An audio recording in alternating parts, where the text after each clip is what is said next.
जब भी हम शिवालय यानी किसी शिव मंदिर जाते हैं तो शिवलिंग पर 3 रेखाएं उकरी हुई पाते हैं।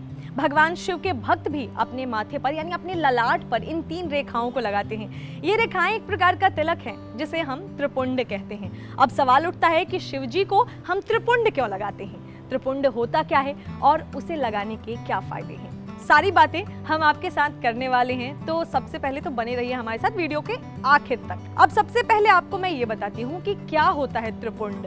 बहुत सारे लोग ये पहली बार ये शब्द को सुन रहे होंगे, तो मैं आपको बता दूं कि भगवान शिव की मूर्ति या फिर शिवलिंग पर बनी 3 रेखाओं के तिलक को त्रिपुंड कहते हैं, जिसे हथेली या किसी पात्र में चंदन या फिर भस्म रखकर 3 उंगलियों की मदद से बनाया जाता है। मान्यता है कि त्रिपुंड की प्रत्येक एक रेखा में 9 देवताओं का वास होता है। इस प्रकार त्रिपुंड में कुल अगर देखें तो टोटल 27 देवतागण जो हैं वो बसते हैं। अब त्रिपुंड लगाने के फायदे क्या हैं? हम तो वैसे नॉर्मल तिलक भी लगा सकते हैं, इसका फायदा बताती हूँ आपको। भगवान शिव को लगाया जाने वाला त्रिपुंड को अक्सर शिव भक्त प्रसाद के रूप में अपने माथे पर धारण करते हैं। मान्यता है कि त्रिपुंड को प्रसाद स्वरूप लगाने पर साधक पर शिव कृपा हमेशा बनी रहती है और उसे जीवन में किसी भी प्रकार के भय, भूत या बाधा आदि का खतरा नहीं रहता है। त्रिपुंड के प्रभाव से उसके जीवन में शुभता और सफलता कायम रहती है और उसके आसपास भूले से भी नेगेटिव एनर्जी नहीं भटकती है।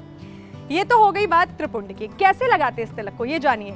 महादेव का आशीर्वाद पाने के लिए उन्हें त्रिपुंड लगाते समय कुछ बातों का खास ख्याल रखिएगा। जैसे भगवान शिव की मूर्ति, चित्र या फिर शिवलिंग पर हमेशा तन मन से पवित्र और साफ वस्त्र पहन के ही तिलक लगाएं।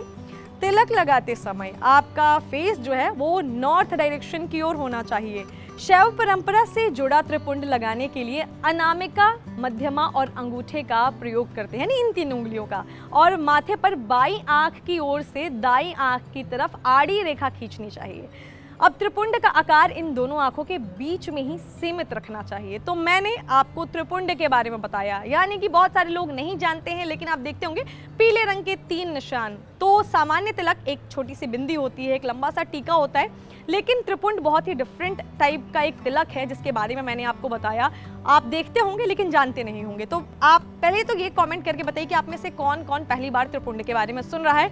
बाकी ऐसी ही और इन्फॉर्मेशन चाहिए तो हम सोच रहे हैं कि क्यों ना हम आपको शिवजी के जितने भी उनके अस्त्र हैं, उनके आभूषण हैं, उन सब के बारे में आपको जानकारी दे। अगर ये जानकारी चाहिए तो उसके लिए कमेंट में यस लिखिए और हर हर महादेव टाइप कीजिए। मिलती हूँ आपसे अगले वीडियो में, तब तक के लिए हंसते रहिए, मुस्कुराते रहिए, किसी का दिल मत दुखाइए और देखते रहिए धर्मा लाइव। नमस्कार।